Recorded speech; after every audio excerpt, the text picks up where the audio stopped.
Bonjour et bienvenue. Si tu veux plus de vidéos, pense à t'abonner et à activer la cloche. La fin du monde, c'est la fin de ton souffle. Depuis toujours, l'être humain s'interroge sur la fin du monde.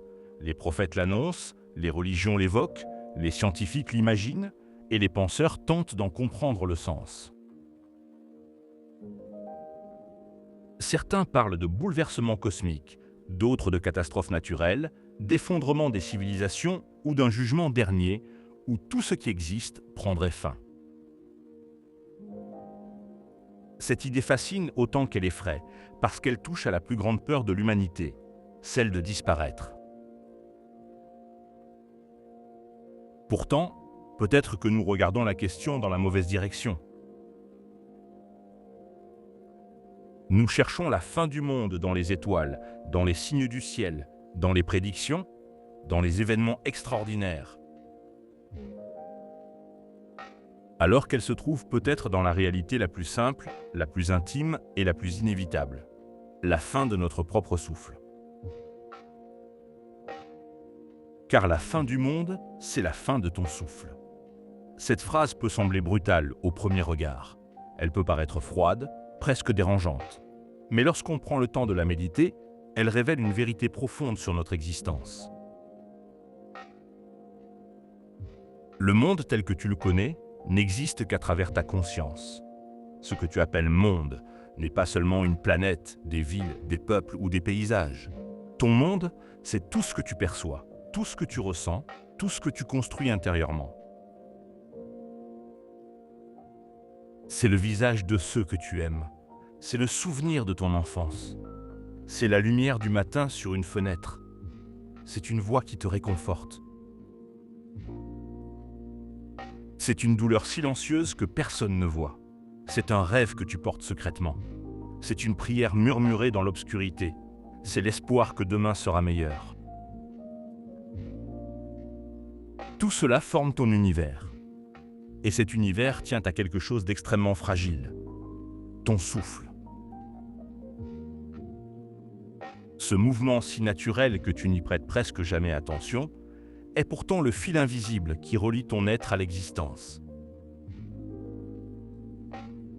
Inspirez, expirez, encore et encore.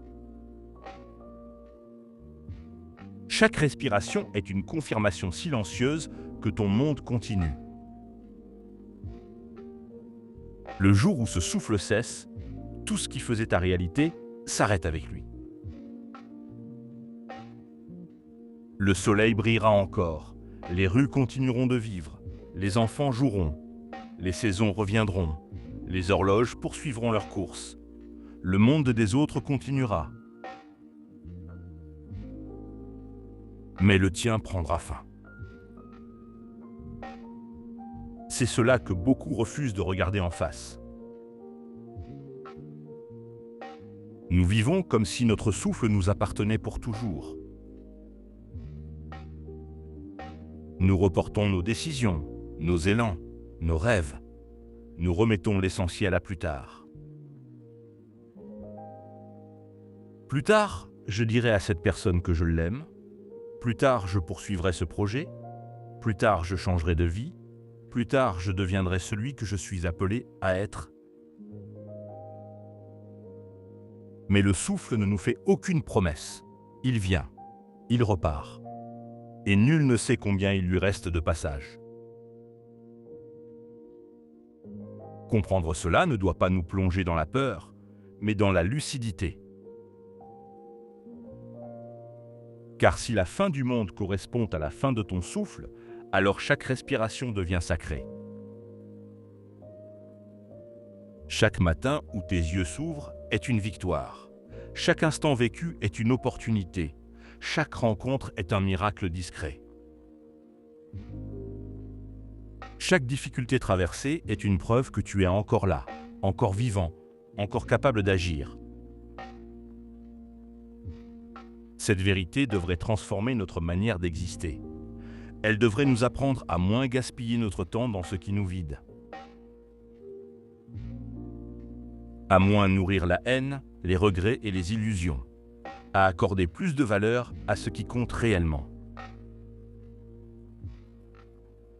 Aimer sincèrement, parler avec vérité, agir avec courage, construire avec patience, pardonner quand cela libère, avancer même lorsque le chemin semble obscur.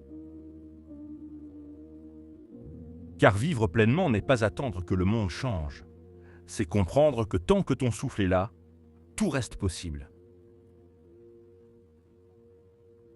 Le souffle est plus qu'un simple phénomène biologique, il est le signe même de ta présence dans cette existence.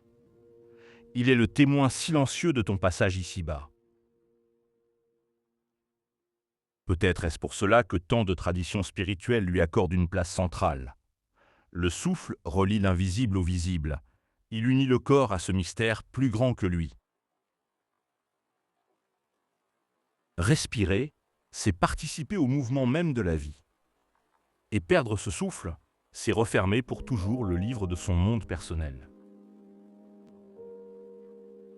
Alors peut-être que la vraie sagesse consiste à vivre en gardant cette conscience, non pas dans l'angoisse de la fin, mais dans la gratitude du présent. Respire profondément. Écoute ce souffle. Il te rappelle que ton monde est encore là. Et tant qu'il est là, tu peux encore aimer, tu peux encore réparer, tu peux encore apprendre, tu peux encore transformer ta vie, tu peux encore laisser une trace. Car la fin du monde n'est pas une date écrite dans les étoiles. La fin du monde, c'est la fin de ton souffle. Et, tant que ce souffle habite ta poitrine, ton monde attend encore ce que tu décideras d'en faire. Merci d'avoir regardé la vidéo. N'oublie pas de t'abonner, de commenter, de liker et de partager.